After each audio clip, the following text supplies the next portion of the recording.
Welcome to Punjab Technical and Science Academy, DI Electrical second year, Basic Electronics ET 263, Chapter number 1, Electron Emission and Basic Semiconductor Theory. Topic Introduction. चलिए student start करते हैं आज का lecture. Book का नाम है basic electronics, book का code ET 263. ET second, 2 mean second, 6 जो आपका बुक का कंटेंट नंबर है, content number 6 and last digit 3 जो है, अगर इसको 50 से मल्टीप्लाई किया जाए तो टोटल आपके बुक के मार्क्स हैं 150, जिसमें थ्योरेटिकली जो पेपर आपने देना है बोर्ड का एग्जाम थ्योरी का 100 मार्क्स का, जबकि प्रैक्टिकल आपका 20 का और सेशनल जो कॉलेज के पास है वो 30 है. तो टोटल आपके 150 मार्क्स हैं स्मार्ट सिलेबस के मुताबिक. चैप्टर 1 है. तो चलिए बेटा स्टार्ट करते हैं आज का लेक्चर 1. इंट्रोडक्शन. इलेक्ट्रॉनिक्स का तारुफ. इलेक्ट्रॉनिक्स का लफ्ज़ इलेक्ट्रॉन से निकला है जो 1890 सन में दरियाफ्त हुआ. ठीक है, 1890 में इसको दरियाफ्त किया गया.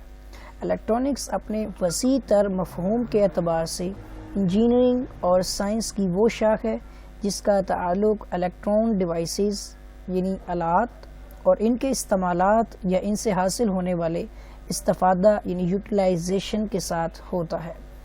इलेक्ट्रॉन डिवाइस का मतलब ऐसा डिवाइस होता है जिसमें इलेक्ट्रॉनों का बहाव किसी खला यानी वैक्यूम, गैस या सेमीकंडक्टर के ज़रिए वाक़या होता है. इलेक्ट्रॉन डिवाइसेस रेक्टिफिकेशन, एम्प्लीफिकेशन, ठीक है, एम्प्लीफिकेशन, कंट्रोल, फिर उसके बाद जनरेशन, रोशनी को बिजली में तब्दील करने और बिजली को रोशनी में तब्दील करने जैसे मुख्तलिफ फंक्शंस यानी काम सर अंजाम देते हैं. ये है आपके इलेक्ट्रॉन्स. ठीक है, नेक्स्ट आता है इलेक्ट्रॉनिक्स के इल्म का बाकायदा आगाज़ 20वीं सदी के शुरू में हुआ. 1902 में डायोड ट्यूब ईजाद हुई. 1906 जो हिजरी में आपका जो सन में ट्राइओड ट्यूब, हिजरी नहीं सॉरी ईस्वी है, ठीक है, ट्राइओड ट्यूब की इजाज़त से इलेक्ट्रॉनिक्स की दुनिया में इनकलाब बर्पा हो गया, जिसके नतीजे में एम्प्लीफिकेशन और कम्युनिकेशन मुमकिन हुई. 1920 में पहली टेलीविज़न ट्यूब ईजाद हुई और रेडियो सिग्नल का अमली तस्वर मंजर आम पर आया. ठीक है, 1920 में आपका जो टेलीविज़न ट्यूब जो है वो ईजाद हुई है. ठीक है, ये भी बेटा आपने याद रखनी है जनरल नॉलेज. 1940 सन में सेमीकंडक्टर वजूद में आया. बनावट में सादा, ज़्यादा मजबूत, साइज़ में इंतहाई छोटे, वज़न में हल्के और देरपा होने की बदौलत सेमीकंडक्टर मटेरियल्स ने तेज़ी से वैक्यूम ट्यूबों की जगह ले ली. यानी कि सेमीकंडक्टर जो आपके मटेरियल्स हैं, इससे पहले यानी डायोड से पहले आपका वैक्यूम ट्यूब यूज़ होती थी, अब वो वैक्यूम ट्यूब की जगह पे आप जो है वो सेमीकंडक्टर यानी डायोड इस्तेमाल करते हैं. सेमीकंडक्टर को मज़ीद तरक्की देकर 1948 सन में ट्रांजिस्टर्स, ठीक है, वो बनाया गया.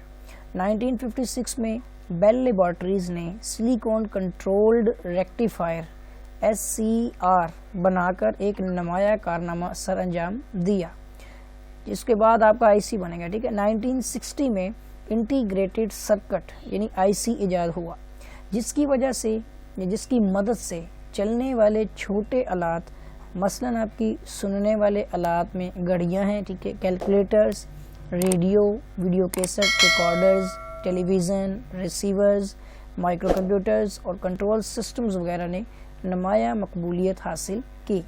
इस तरह इलेक्ट्रॉनिक्स आलात के साइज़ और कीमत में बहुत कमी वाक़या हुई और सर्किट की पैदावारी में इजाफा हुआ. यानी जनरेशन के साथ साथ पहले आपका जो वैक्यूम ट्यूब थी, उसके बाद वैक्यूम ट्यूब को ख़त्म करके रेक्टिफायर सिलिकॉन जो आपके ट्रांजिस्टर्स वो बनाए गए. उसके बाद फिर आपका जो है वो IC भी ईजाद हुआ, जिससे छोटे छोटे आपके जो आलात हैं उनको तैयार करने में काफ़ी आसानी पैदा हुई. इलेक्ट्रॉनिक्स अपने इस्तेमालात की बदौलत industry, automatic control systems, heating और वेल्डिंग सिस्टम्स, एनालॉग और डिजिटल सिस्टम्स, ठीक है, ये सारे इसके इन शोबों में इस्तेमाल होता है. दफ़ा, ठीक है, या डिफेंस टेक्नोलॉजीज़, ठीक है, जिसमें radar, guided missiles, code communications, ठीक है, मेडिकल साइंस में अगर देखें तो एक्सरेज, ठीक है, الیکٹران مائکروسکوپ, الیکٹروکارڈیوگرام, ٹھیک ہے, electrotherapy, C T scan, ultrasound, ان میں یوز ہوتا ہے. اور اگر انسٹرومنٹیشن میں دیکھیں تو انتہائی درست پیمائشوں میں جو آلات استعمال ہوتے ہیں ان میں استعمال ہوتا ہے. لائن کمیونیکیشن اگر اس کی بات کریں تو ٹیلی گرافی, ٹیلی فونی, ٹھیک ہے, اور ٹیلیکس, ٹیلی پرنٹرز اس میں استعمال ہوتا ہے. اگر ہم وائرلیس کمیونیکیشن کی بات کریں تو اس میں radio broadcasting, T V broadcasting اور سیٹلائٹ کمیونیکیشن. اور اگر ہم آئیڈیو سسٹمز کے حوالے سے بیٹا بات کریں تو یہ ریکارڈ پلیئرز, ٹھیک ہے, جو ریکارڈنگ کرنے والے, ٹیپ ریکارڈرز ہوتے ہیں, ٹھیک ہے, پھر اسٹیریو ایمپلیفائرز جو آپ کے ایمپلیفائرز ہوتے ہیں اسٹیریو کے وغیرہ, ان سب میں جو ہے جو استعمالات ہیں وہ الیکٹرونکس میں ہوتے ہیں, ٹھیک ہے. میں انتہائی اہمیت اختیار کر چکی ہے, یعنی جتنے بھی یہاں پہ شعبہ جات, جتنی بھی ٹیکنالوجیز, جتنے بھی آلات کے بارے میں یہاں پر ذکر کیا گیا ہے وہاں ان سب میں الیکٹرانکس ایک مین حیثیت رکھتی ہے. تو بیٹا الیکٹرانکس کے جتنے بھی آلات ہیں ان سب کے بارے میں ہم یہاں پر ڈسکس کریں گے. تو انشاءاللہ اس سے آگے اس کے لیکچر چلیں گے. تو اگر آپ نے چینل کو سبسکرائب نہیں کیا ہے تو چینل کو فوری سبسکرائب کر لیں اور بیل آئیکن پر کلک کر لیں. ویڈیوز کو شیئر کریں, اپنے فرینڈز تک شیئر کریں, ویڈیو کو لائک کریں, ٹھیک ہے, اور اس کے بعد جو ہے کمنٹس دیں. اگر کسی قسم کی پرابلم ہو تو آپ میرے واٹس ایپ نمبر سے مجھ سے رابطہ کر سکتے ہیں. تو ملیں گے ایک نئے لیکچر کے ساتھ, تب تک کے لیے اللہ حافظ.